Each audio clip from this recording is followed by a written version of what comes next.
Okay, நம்ம இந்த வீடியோவில் ஜனவரி மந்த்துக்கான கரண்ட் ஈவெண்ட் பார்த்துட்டு வரோம். அதில் 15, 16 இந்த 2 நாளில் நடந்த ரொம்ப முக்கியமான ஈவெண்ட்டை பார்த்துடலாம். சரிங்களா? ஓகே, ஃபஸ்ட் கொஷின் பாருங்கள்.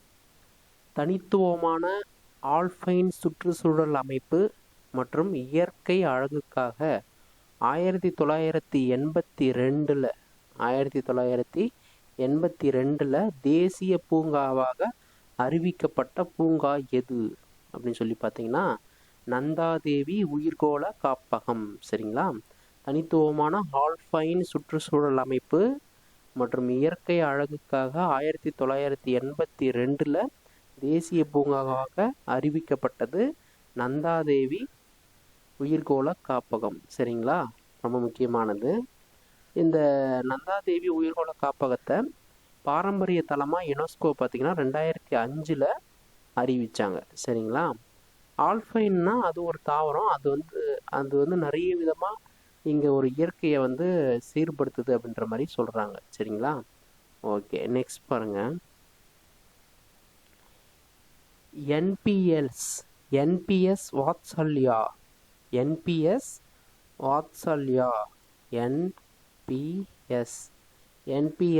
வாத்சல்யா அப்படின்றது என்ன அப்படின்னு சொல்லி பார்த்தீங்கன்னா சிறார்களுக்கு ஓய்வூதிய சேமிப்பு திட்டம் தான் இந்த என்பிஎஸ் வாத்சல்யா திட்டம். சரிங்களா? குறைந்தபட்ச பங்களிப்பு 250 ரூபாய் இருந்தால் போதும். குழந்தைகள் வந்து ஒரு குறிப்பிட்ட 18 வயதுக்கு நிரம்பிய பிறகு இது ஓய்வூதிய திட்டமாக மாற்றப்படும் அப்படின்னு சொல்லி இந்த திட்டத்தை கொண்டு வந்தாங்க. சரிங்களா? என்பிஎஸ் வாத்சல்யா திட்டம். சரிங்களா? சிறார்களுக்கு ஓய்வூதிய சேமிப்பு திட்டம்னு ஞாபகம் வச்சுக்கோங்க. சரிங்களா? ஓகே, நெக்ஸ்ட் கொஸ்டின் பாருங்கள். நிதி ஆயோக் வெளியிட்ட ஏற்றுமதி தயார்நிலை குறியீட்டில் தமிழ்நாட்டினுடைய இடம் எது அப்படின்னு சொல்லி பார்த்தீங்கன்னா 2வது பிளேஸ். 2024 படி இது வெளியிட்டிருக்கிறாங்க. 2021 வெளியிட்டுன்னு வராங்க. இது 4வது அறிக்கை இது. சரிங்களா? இந்த 4வது அறிக்கையில் 2024 படி இந்த தமிழ்நாடு பார்த்தீங்கன்னா 2வது இடத்துல இருக்கிறதா சொல்லியிருக்காங்க. ஃபஸ்ட்டு பிளேஸ் பார்த்தீங்கன்னா மகாராஷ்டிரா, அப்புறம் செகண்ட் பிளேஸ் தமிழ்நாடு, 3வது பார்த்தீங்கன்னா குஜராத்து, 4வது உத்தரப்பிரதேஷ், 5வது பார்த்தீங்கன்னா ஆந்திரா. சரிங்களா? நிதி ஆயோக் வெளியிட்ட ஏற்றுமதி தயார்நிலை குறியீடு. சரிங்களா? ஓகே, நெக்ஸ்ட் பாருங்கள். இந்தியாவின் சிறந்த ஏற்றுமதி மாவட்டம் எது? எதுன்னு சொல்லி பார்த்தீங்கன்னா காஞ்சிபுரம். செகண்ட் பிளேஸ் இது. சரிங்களா? இந்தியாவில் சிறந்த ஏற்றுமதி மாவட்டத்தில் காஞ்சிபுரம் வந்து 2வது இடத்தை வகிக்குது அப்படின்றத மட்டும் தெரிஞ்சுங்க. சரிங்களா? ஓகே, சூரிய சக்தியில் இயங்கும் முதல் ஏடிஎம் அப்படின்னு சொல்லி பார்த்தீங்கன்னா திரிபுரா கிராம வங்கி. திரிபுராவில் இருக்கிற ஒரு கிராம வங்கி தான் சூரிய சக்தியில் இயங்கும் முதல் ஏடிஎம் செயல்பாடு கொண்டு உள்ளது. சரிங்களா? ஓகே, நெக்ஸ்ட் பாருங்கள்.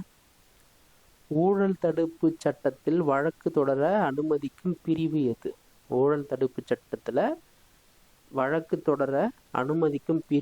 அப்படின்னு சொல்லி பார்த்தீங்கன்னா ஆர்டிக்கல், அதாவது அந்த பிரிவு 19. சரிங்களா? ஊழல் தடுப்பு சட்டம் எப்போ? 1988. சரிங்களா? இந்த சட்டத்தின் பிரகாரம் ஒரு வழக்கை நம்ம வந்து தொடரணும் அப்படின்னு சொல்லி பார்த்தீங்கன்னா எந்த பிரிவின் அடிப்படையில் தொடர முடியும் அப்படின்னு சொல்லி பார்த்தீங்கன்னா பிரிவு 19 தான் அதுக்கு வழிவகை செய்கிறது. சரிங்களா? ஓகே, அதுக்கடுத்து ரொம்ப முக்கியமான ஒரு கொஷின். வங்கி ஒழுங்குமுறை சட்டம் எந்த ஆண்டுங்க? 1949. வங்கி ஒழுங்குமுறை சட்டம் 1949. ரொம்ப ரொம்ப முக்கியமானது, தெரிஞ்சு வச்சுங்க. நெக்ஸ்ட் பாருங்க, 8வது கொஷின். கூட்டுறவு சங்க சட்டம் அல்லது மாநில அல்லது மத்திய கூட்டுறவு சங்க சட்டம் எப்போது நிறைவேற்றப்பட்டது? அதாவது எப்போ கொண்டு வந்தாங்க அப்படின்னு சொல்லி பார்த்தீங்கன்னா 2002. கூட்டுறவு சங்க சட்டம்னு சொன்னால் 2002 அப்படின்றத ஞாபகம் வச்சுக்கோங்க. சரிங்களா? ரொம்ப முக்கியமான ஈவெண்ட்டு இந்த 2 நாட்டில் நான் பார்த்துருக்குறோம். திரும்ப 2 முறை கேளுங்க, அதுவே போதுமானது. சரிங்களா? Okay, thank you. நெக்ஸ்ட் கிளாஸில் பார்க்கலாம்.